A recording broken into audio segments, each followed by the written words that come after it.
A'udzubillahi minasyaitonirrajim. Bismillahirrahmanirrahim. Assalamualaikum warahmatullahi wabarakatuh.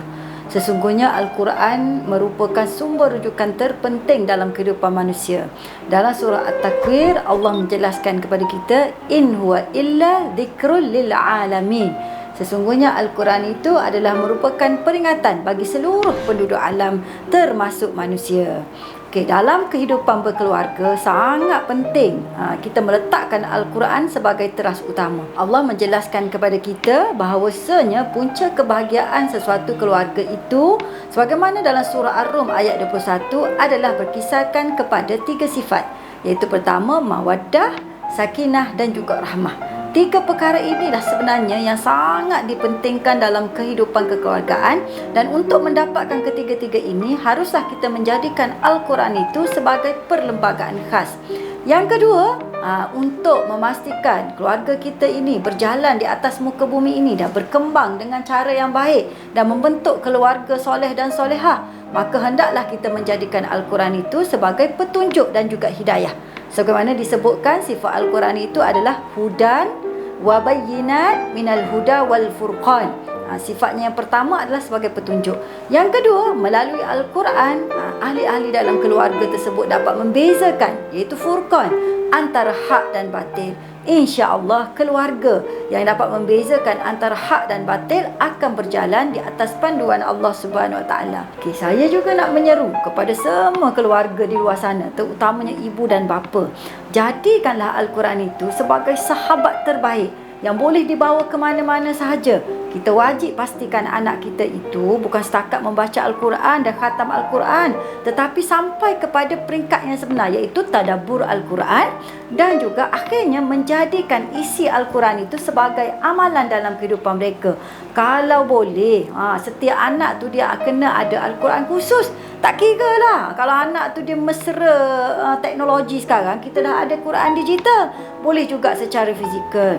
Dan kalau boleh kita pastikan anak kita duduk dekat asrama ke, dekat universiti ke, dah mempunyai keluarga sendiri, mesti ada Al-Quran peribadi. Hari ini saya rasa kerja saya dah jadi mudah. Sebab apa? Sebab ni lah benda saya nak tunjuk ni. Ni bukan beg makeup tau perempuan, tapi ni sebenarnya tengok apa kat dalam dia. Quran digital. Nampak? Alhamdulillah. Sekarang melalui kemudahan teknologi yang disediakan oleh Al-Falah.my, sekarang kita boleh bawa Al-Quran ni ke mana-mana saja. Dan kalau kita nak pastikan anak kita ni hafal Quran, mengaji Quran dekat mana-mana sahaja, dan dengan bacaan kori-kori yang terpilih, InsyaAllah Quran ni sangat membantu kita. Saya tunjukkan cara dia mudah saja. Dengan nampak. Kalau kita tengok Quran ni, ada disediakan beberapa bacaan daripada qori yang terkenal.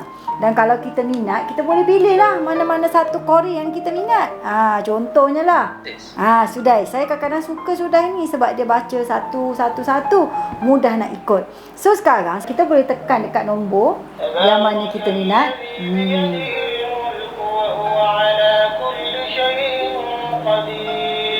Contohnya pula, kalau kita tak jelas dah cara nak sebut satu-satu perkataan, kita boleh tekan juga, pilih satu-satu perkataan sahaja, kan? Contohnya kita tekan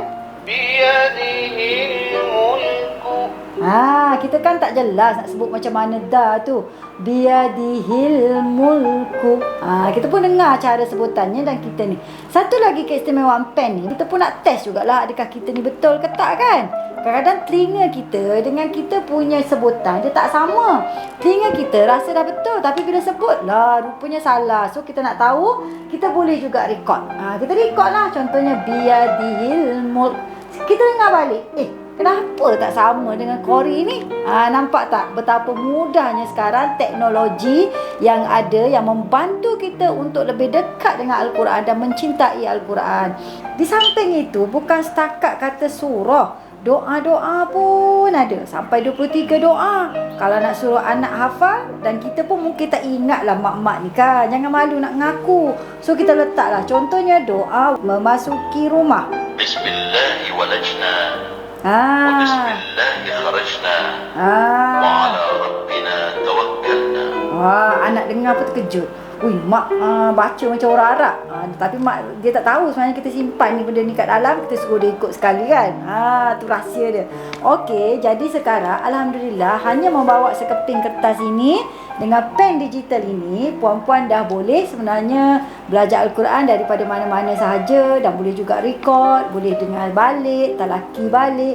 InsyaAllah dengan kemudahan ini, semoga Al-Quran itu bertambah makmur lah dalam keluarga kita. Selain daripada itu, saya nak share juga ada 5 bonus yang kita akan dapat selain daripada surah tadi dan juga doa. Kaedah membaca Al-Quran pun ada juga. Bukan kata kaedah membaca Al-Quran untuk dewasa, daripada kanak-kanak pun ada. Contoh kita letak nanti, jadi anak-anak kita pun boleh baca kalau yang umur 2 tahun kan. Contohnya kita ada buku Sahih Bukhari, kita ada buku Panduan Haji dan Umrah.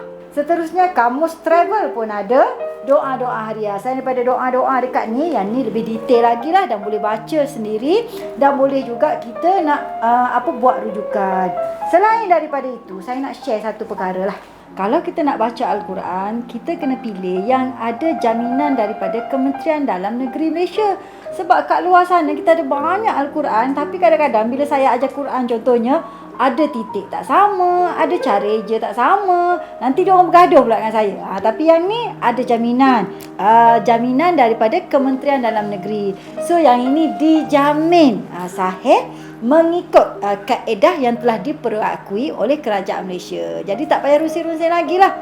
Jadi saya harapkan selepas ini cepat-cepat semua dapatkan Quran digital daripada www.alfalah.my. Bukan saja untuk kita, untuk ahli keluarga kita, tapi yang paling penting nak didik anak baca Quran dan hafal Quran hanya dengan menggunakan pen digital. Dan kalau rasa susah, bawa sekeping kertas ni saja. Mudah ke tak mudah? Tak ada alasan lagi untuk tidak baca Quran. Assalamualaikum warahmatullahi wabarakatuh.